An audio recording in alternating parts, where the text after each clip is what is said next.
करेंगे। पीएम मोदी देश को संबोधित कर रहे हैं। जीवन हम नहीं बचा पाए, इसका हम सबको दुख है। जिन परिवारों ने अपना स्वजन खोया है, उनके प्रति केंद्र सरकार, राज्य सरकार और हम सबकी संवेदनाएं हैं और इस संकट की घड़ी में हम उनके साथ हैं।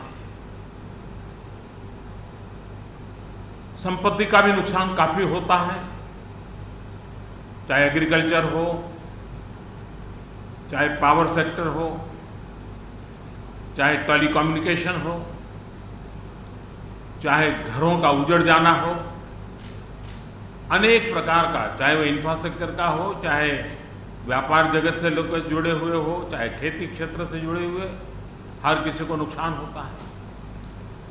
आज मैंने हवाई निरीक्षण करके बारीकी से इस प्रभावग्रस्त विस्तार को मुख्यमंत्री जी के साथ, गवर्नर श्री के साथ दौरा करके उसको देखा है। अभी राज्य सरकार ने और मुख्यमंत्री जी ने विस्तार से मेरे सामने जो भी प्राथमिक आकलन है उसका ब्यौरा दिया है।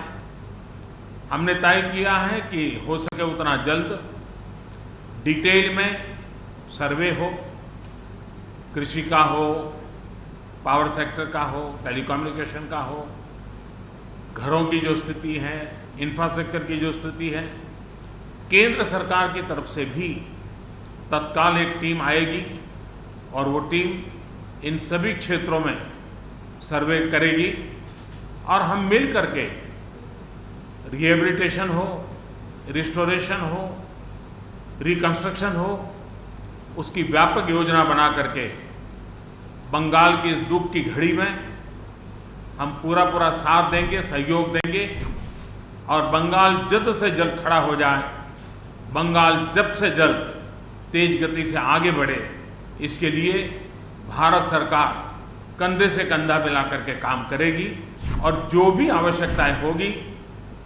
उन आवश्यकताओं को पूर्ण करने के लिए भारत सरकार के जो भी नीति नियम है उसका पूरी तरह उपयोग करते हुए पश्चिम बंगाल की मदद में हम खड़े रहेंगे।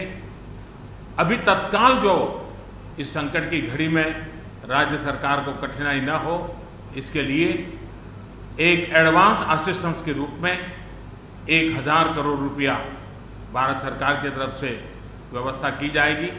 साथ साथ जिन परिवारों ने अपने स्वजन खोए हैं उन परिवारों को प्रधानमंत्री राहत कोष से 2 लाख रुपया और जिन लोगों को इंजरी हुई है उनको 50,000 रुपये तक की सहायता देने का भी हम प्रधानमंत्री राहत कोष से करेंगे। पूरी दुनिया एक संकट से जूझ रही है, भारत भी लगातार कोरोना वायरस के खिलाफ लड़ाई लड़ रहा है। कोरोना वायरस की लड़ाई में जीतने का मंत्र और साइक्लोन में जीतने का मंत्र दोनों पूरी तरह एक दूसरे के ऑपोजिट है। कोरोना वायरस से लड़ने का मंत्र है जो जहां है वहीं रहे, जरूरत नहीं हो तब तक घर से बाहर न निकले और जहां भी जाए 2 गज की दूरी बनाए रखे। लेकिन साइक्लोन का मंत्र है कि साइक्लोन आ रहा है, जल्दी से जल्दी सुरक्षित स्थल पर आप शिफ्ट कर जाइए, वहां पर पहुंचने का प्रयास कीजिए, अपना घर खाली कीजिए। यानी दोनों अलग अलग प्रकार की लड़ाइयां एक साथ पश्चिम बंगाल को लड़नी पड़ी है। लेकिन उसके बावजूद भी ममता जी के नेतृत्व में राज्य सरकार ने भरसक प्रयास किया है। भारत सरकार ने भी लगातार उनके साथ रह करके इस संकट की घड़ी में जो भी आवश्यक, जो एडवांस में करने योग्य था, जो उसी समय करने का योग्य था और जो आगे दिनों के करने की आवश्यकता है, उसको भी पूरा करने का हम प्रयास करेंगे। आज समग्र देश को जिनके लिए गौरव है, ऐसे राजा राममोहन राय जी की जन्म जयंती है और उस समय मेरा पश्चिम बंगाल की इस पवित्र धरती पर होना मेरे मन को छूने वाली बात होती है। लेकिन संकट की घड़ी में जूझ रहे हैं, तब मैं तो इतना ही कहूँगा कि राजा राम मोहन राय जी हम सबको आशीर्वाद दें ताकि समयानुकूल समाज परिवर्तन के जो उनके सपने थे उनको पूरा करने के लिए हम मिल बैठ करके, मिलजुल करके एक उज्जवल भविष्य के लिए, भावी पीढ़ी के निर्माण के लिए समाज सुधार के अपने कामों को निरंतर जारी रखेंगे और वही राजा राम मोहन राय जी को उत्तम श्रद्धांजलि होगी। मैं मेरे पश्चिम बंगाल के सभी भाइयों बहनों को विश्वास दिलाता हूं कि संकट की घड़ी में पूरा देश आपके साथ है। भारत सरकार कंधे से कंधा मिला करके आपके साथ आने वाले सभी कामों में खड़ी रहेगी। इसी संकट की घड़ी के समय